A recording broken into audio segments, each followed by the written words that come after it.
जी हाँ साथियों, अविश्वसनीय बात। और वो अविश्वसनीय बात क्या कि राजा ने जो है वो रंक से या कहें कि फकीर से क्या ले लिए, हथियार खरीद लिए। जिस दूसरी बड़ी बात दूसरे चंबे की कि इसके पास कुछ नहीं था, अपनी सुरक्षा के लिए वैसे कम पड़ रहे थे, वो भी क्या दे रहा है, दुनिया को हथियार बेच रहा है। बेचने की बात, और वो भी किसको बेच रहा है, अमेरिका जैसे देश को बेच रहा है। तो अविश्वसनीय बात थी और मैंने भी तुरंत इस विषय को देख करके पूरी डिटेल से पढ़ा और आपसे शेयर करना उचित समझा। बहुत ही महत्वपूर्ण विषय है और इस विषय से आप समझ सकते हैं कि पूरी दुनिया में राजनीति कैसे चला करती है, इसलिए इस विषय को अंत तक जरूर देखिएगा, बहुत ही नॉलेजेबल चीज है।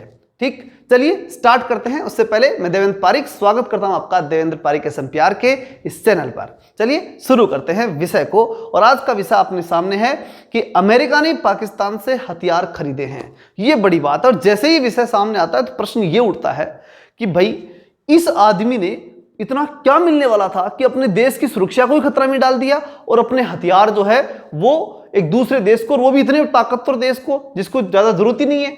मतलब दोनों प्रश्न बड़े अजीब से लगाए देते हैं कि ये तो कैसे बेचने के लिए तैयार हो गया और ये क्यों खरीदेगा। ठीक, तो ये प्रश्न उठता है। तब सबसे पहला प्रश्न यही है कि पाकिस्तान ने ऐसा क्यों कर दिया, बेच ही दिए हथियार। तो फिर ये प्रश्न का उत्तर आता है हमारे सामने कि $900 मिलियन ये देने के लिए तैयार हुआ कौन, अमेरिका। किसे, पाकिस्तान को। अब आप कहेंगे कि केवल $900 मिलियन के चक्कर में अपने जो है अपनी व्यवस्था को खराब करेगा कोई राष्ट्र, लेकिन नहीं, इसके साथ साथ बहुत कुछ उसने पीछे के पीछे गेम खेल दिया।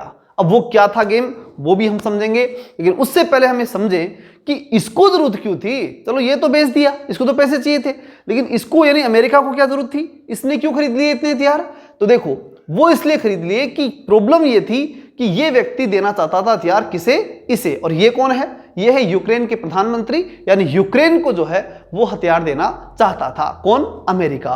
अच्छा, बड़ी बात ये कि वे खुद ही दे देता अपने पास से, तो अपनी सुरक्षा वो ये क्यों संकट में डालेगा, इसके पास पैसा है, वो तो पैसे से खरीद के दे देगा। ठीक है, खुद वाले क्यों पहुंचाएगा, नहीं पहुंचाएगा। ठीक, तो इसलिए इसने क्या किया कि पाकिस्तान से डील की और पाकिस्तान का सामान वहां पहुंचा दिया और किसी को कानो कान खबर भी नहीं हुई। इस प्रकार की व्यवस्था भी उसने कर दी। अब बात आती है कि ये व्यक्ति जो है वो केवल $900 मिलियन तक ही रुकने वाला था क्या, इसलिए क्या इसने कर दिया, यानी पाकिस्तान ने केवल इसलिए कर दिया, नहीं। अमेरिका ने इसे एक बात कही, क्या कही वो सुनिए। उसने कहा कि भाई देख, तू मेरे से हथियार, मैं तेरे से, यानी अमेरिका जो है वो पाकिस्तान से क्या करेगा, हथियार खरीदेगा और $900 मिलियन उसे देगा, किसे, पाकिस्तान को। ठीक है, अमेरिका ने $900 मिलियन दे दिए। अच्छा, ये पैसा जब पाकिस्तान के पास आएगा तो पाकिस्तान जाकर के और इस संस्था को, किस संस्था को, इसका नाम है इंटरनेशनल मॉनेटरी फंड, यानी IMF, यानी अंतर्राष्ट्रीय वित्त की फंड जो है, यानी पैसे का फंड है ये, सबको मालूम अंतर्राष्ट्रीय फंड है। तो इस फंड को जाकर के कहेगा कि भैया अब हमारे को आप पैसा दे दो।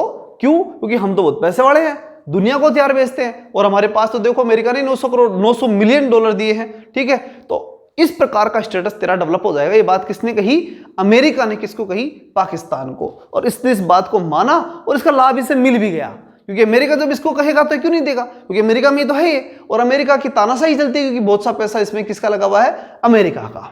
ठीक है, तो ये बात हो गई और डील पक्की भी हो गई और अमेरिका ने इसको पैसे दिलवा भी दिए, किसको, पाकिस्तान को। अब वो कितने दिलवाए वो भी बड़ी बात है। तो वो दिलवाए जुलाई 2023 के अंदर ही दिलवा दिए थे और $3 बिलियन दिलवा दिए।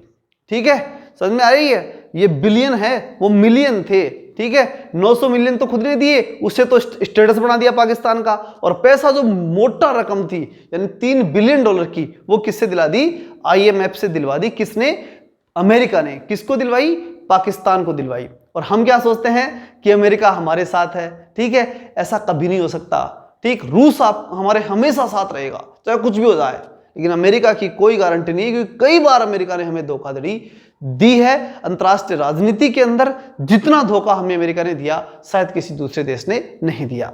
अब दूसरी बात आती है कि हम कैसे मान लें ये बात। आप गुरुजी आपने जो बात कही इस बात पे हम कैसे विश्वास कर ले। तो एक दूसरी बड़ी बात आती है और वह रिपोर्ट ये द इंटरसेप्ट। और ये जो द इंटरसेप्ट जो ना, ये अमेरिका की एक न्यूज एजेंसी है। ठीक, और इस न्यूज एजेंसी ने सारी बात छापी है और वो मैंने बताई है।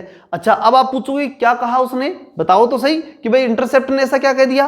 तो इंटरसेप्ट ने कहा कि भाई 2022-23 की बात है और पाकिस्तान की तरफ से ये जो हथियार बेचे गए थे ना, उन हथियारों का दस्तावेज यानी कागज वो मेरे पास है। कौन कह रहा है? The intercept. यानी इंटरसेप्ट की बात पे हम इसलिए विश्वास कर सकते हैं कि उसके पास दस्तावेज हैं। ये हथियार का जो सौदा हुआ था ना, इसके जो है दस्तावेज है। अब आप कहोगे या हम भी पूछ सकते हैं कि भाई तू तो नकली दस्तावेज दिखा दे, तो उससे वो कह रहा है कि भाई ऐसा है कि अमेरिका का जो ब्रिगेडियर जनरल है ना, उसके उन कागजों पर क्या है? हस्ताक्षर है। इसका मतलब डील पक्की है। ठीक है, डील में कहीं गड़बड़ नहीं है।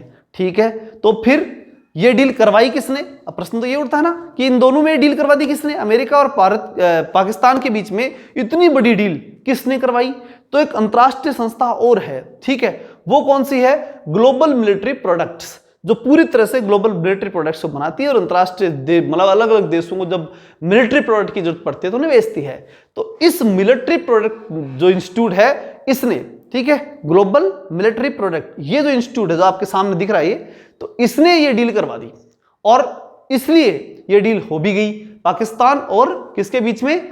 अमेरिका के बीच में। और अमेरिका ने, अब पाकिस्तान को पैसों की जरूरत थी, अमेरिका को सपोर्ट करना था किसको? यूक्रेन को। उसके बाद पैसों की कमी नहीं और ये डील इस प्रकार से कंप्लीटली हुई और उससे दो फायदे करवा दिए अमेरिका ने पाकिस्तान के। पहला तो डायरेक्ट ही दे दिए $900 मिलियन और उसके बाद में IMF से जो है $3 बिलियन पैसे दिलवा दिए। तो इस प्रकार हम समझ सकते हैं कि अमेरिकी राजनीति हमेशा ही भारत के विरोध में रही है और भारत जो है उसको हमेशा, ये बात ऐसा नहीं है कि भारत को समझ नहीं आती, भारत अच्छी तरह समझता है पश्चिमी देशों की अंतर्राष्ट्रीय राजनीति को। और हमारे जो विदेश मंत्री हैं एस जयशंकर साहब, वो बार बार कहते हैं कि पश्चिमी देशों को समझना पड़ेगा। ये बात तो बार बार कहते हैं, समझना पड़ेगा मतलब समझ गए आप। ठीक है, और वो बार बार ये बात भी कहते हैं कि रूस हमारा बहुत ही निकट मित्र है और जितना रूस मित्र है उतना शायद इनमें से तो कोई भी नहीं है। ठीक है, तो इस प्रकार के और शानदार कंटेंट के साथ लगातार जुड़े रहने के लिए चैनल को सब्सक्राइब जरूर कर ले, जिससे लगातार ऐसे ही न्यूज और बहुत ही ज्ञानवर्धक चीजें आपको मिलती रहे। तब तक के लिए जय हिंद, जय भारत।